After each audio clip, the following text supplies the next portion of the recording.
Hello friends, good morning. आज हम लोग 19 जुलाई 2026 के करंट अफेयर्स डिस्कस करेंगे। आज के सेट में टोटल 5 टॉपिक्स है, जिसमें पहला जो टॉपिक है वो हाल ही में लॉन्च हुए भारत सरकार द्वारा पेश किए गए विकसित भारत शिक्षा अधिष्ठान विधेयक या हायर एजुकेशन रिफॉर्म बिल से संबंधित है। तो उच्च शिक्षा व्यवस्था में बदलाव लाने के उद्देश्य से सरकार ने इस योजना को, इस विधेयक को लाया है। और इस नए रिफॉर्म बिल के जरिए सरकार यूजीसी, एआईसीटीई यानी कि all India council for technical education और एनसीटीई यानी कि national council for teacher education को हमेशा के लिए समाप्त करने जा रही है। तो पहले क्या होता था, जो नॉर्मल कॉलेज में डिग्री कोर्सेज होते थे, बीए, बीएससी, ये सब, तो उन सभी को यूजीसी द्वारा कंडक्ट किया जाता था। यूजीसी के उसके लिए नियम कानून तय करता था। अगर आपको इंजीनियरिंग से रिलेटेड या टेक्निकल एजुकेशन से रिलेटेड कुछ करना है तो उसके लिए सब कुछ तय करने का अधिकार किसको होता था, तो एनसीटीई को और एआईसीटीई को। और अगर आपको टीचिंग लाइन में जाना हो, उस क्षेत्र में कोई एग्ज़ाम देना हो, तो उसका संचालन किसके द्वारा किया जाता था, उसके क्रियान्वयन और नियम कानून सब किसके द्वारा तय किए जाते थे, तो एनसीटीई के द्वारा।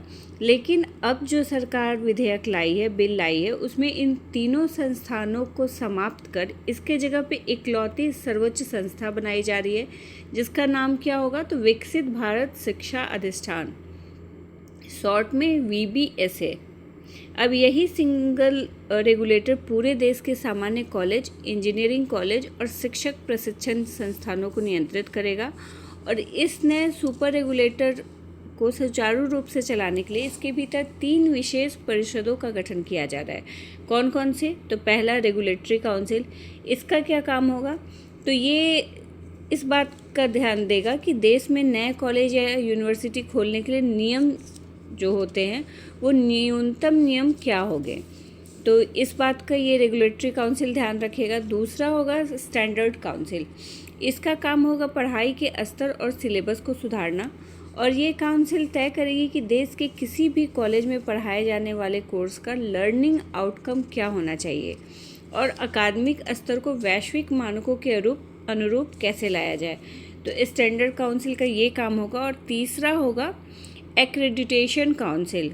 ये काउंसिल देश के सभी कॉलेजों और विश्वविद्यालयों की रैंकिंग और उनके मूल्यांकन के लिए एक पारदर्शी और मजबूत ढांचा तैयार करेगी।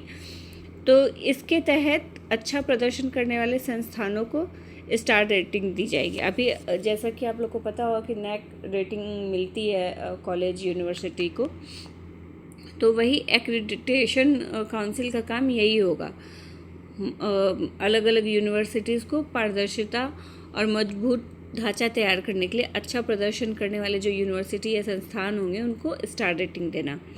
तो ये 3 काउंसिल होंगे इस विकसित भारत शिक्षा अधिष्ठान के तहत, जो पूरे देश में कॉलेजों के, हर तरह के कॉलेज, सामान्य कॉलेज, इंजीनियरिंग कॉलेज और शिक्षक प्रशिक्षण संस्थान जो होते हैं, इन सभी को नियंत्रित करेंगे। तो इस बिल की बहुत खामियां भी हैं, इसका विरोध भी हो रहा है। अभी ये लागू नहीं है, अभी बिल पे बात हो रही है, अभी बिल आया है, अभी लागू होगा तब आगे, अभी ख़त्म नहीं हुआ है। तो आगे भी इस टॉपिक को डिस्कस करेंगे हम लोग। नेक्स्ट टॉपिक, प्रधानमंत्री मोदी अभी हाल ही में चंडीगढ़ के यात्रा पर थे और वहाँ उन्होंने 17 जुलाई 2026 को स्वास्थ्य, शिक्षा, सड़क और संरचना से संबंधित कई महत्वपूर्ण परियोजनाओं का उद्घाटन और शिलान्यास किया। इन परियोजनाओं में post graduate institute of medical education and research यानी कि PGIMER में अत्याधुनिक चिकित्सा सुविधाओं का विस्तार तथा tri city ring road network से जुड़े राष्ट्रीय राजमार्ग परियोजनाएं शामिल हैं। तो ये ट्राई सिटी रिंग रोड जो नेटवर्क है, इसमें ट्राई सिटी का क्या मतलब है, तो चंडीगढ़, मोहाली और पंचकुला, इन तीनों को मिलाकर ट्राई सिटी कहा जाता है। तो PGIMER चंडीगढ़ भारत के प्रमुख सार्वजनिक चिकित्सा एवं अनुसंधान संस्थानों में से एक है, जिसकी स्थापना 1962 में हुई थी और प्रधानमंत्री ने यहाँ 300 बिस्तरों वाले advance mother and child centre, मातृ एवं शिशु स्वास्थ्य सेवाओं को आधुनिक सुविधाओं के साथ उपलब्ध कराया है। प्रधानमंत्री ने राष्ट्रीय राजमार्ग प्राधिकरण की लगभग 5,278 करोड़ रुपए की सड़क परियोजनाओं का भी शुभारंभ किया और ये परियोजनाएं 244 किलोमीटर लंबे ट्राई सिटी रिंग रोड के अंतिम संपर्क मार्गों का हिस्सा हैं, जिसकी कुल अनुमानित लागत लगभग 12,000 करोड़ रुपए है। और इस अवसर पर 31.23 किलोमीटर लंबे IT city Kurali greenfield corridor का भी उद्घाटन किया गया, जिसका निर्माण लगभग 1,936 करोड़ रुपए की लागत से किया जा रहा है। आप लोग को चंडीगढ़ के बारे में एक और इंटरेस्टिंग फैक्ट बताती हूँ। चंडीगढ़ इकलौता ऐसा केंद्र शासित प्रदेश है जो 2 राज्यों की राजधानी भी है। केंद्र शासित प्रदेश तो है ही, उसके साथ साथ वो 2 राज्यों की राजधानी भी है, पंजाब और हरियाणा। इन दोनों राज्यों की संयुक्त राजधानी है चंडीगढ़। तो अगर कभी क्वेश्चन आए या कोई आपका टेस्ट लेने के लिए पूछे कि बताओ ऐसा कौन सा केंद्र शासित प्रदेश है जो केंद्र शासित प्रदेश होने के साथ साथ 2 राज्यों की राजधानी है, तो चंडीगढ़। नेक्स्ट टॉपिक देखते हैं। तो next topic Delhi Amritsar Katra expressway से संबंधित है।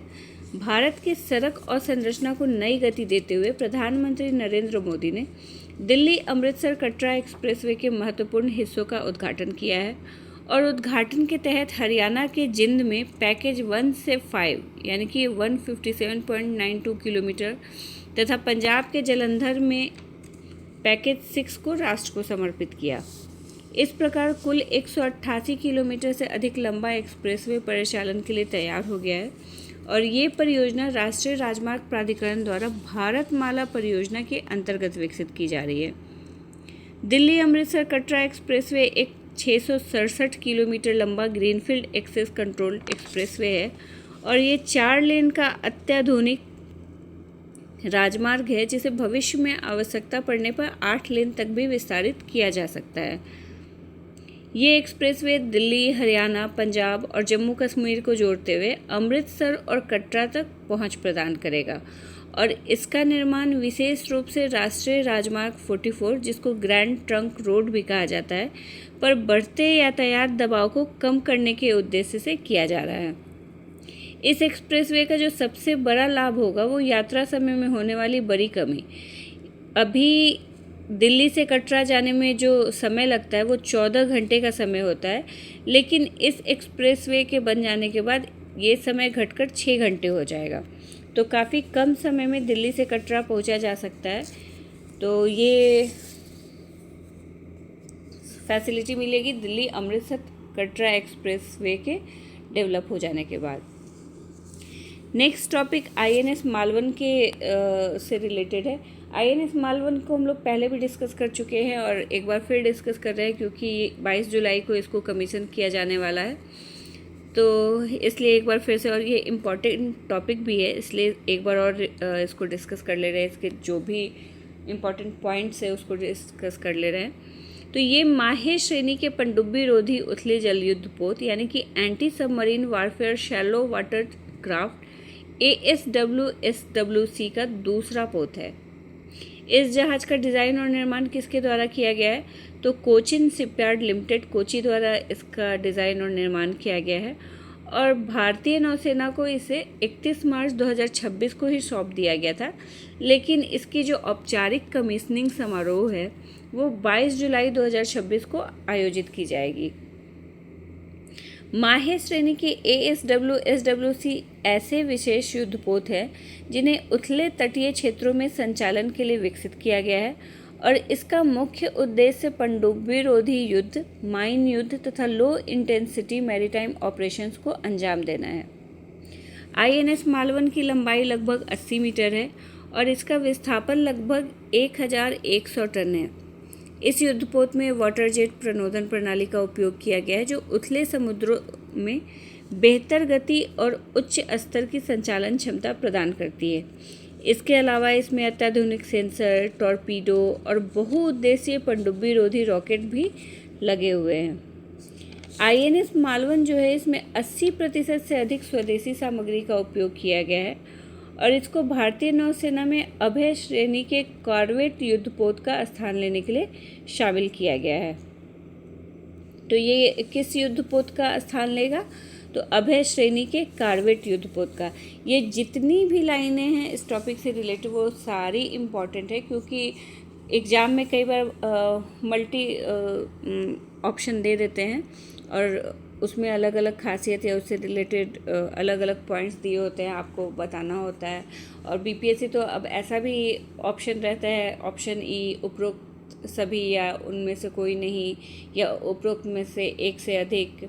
तो ऐसे ऑप्शन से आप कंफ्यूज ना हो, इसलिए इन सारे पॉइंट्स को ध्यान रखिएगा। Next topic operation southern readiness 26-2 से संबंधित है। तो भारत अपनी समुद्री सुरक्षा और अंतर्राष्ट्रीय नौसैनिक सहयोग को और मजबूत करने की दिशा में ऑपरेशन सदर्न रेडीनेस 26-2 का आयोजन 20 से 23 जुलाई 2026 तक केरल के कोच्चि स्थित दक्षिणी नौसैनिक कमान में करेगा।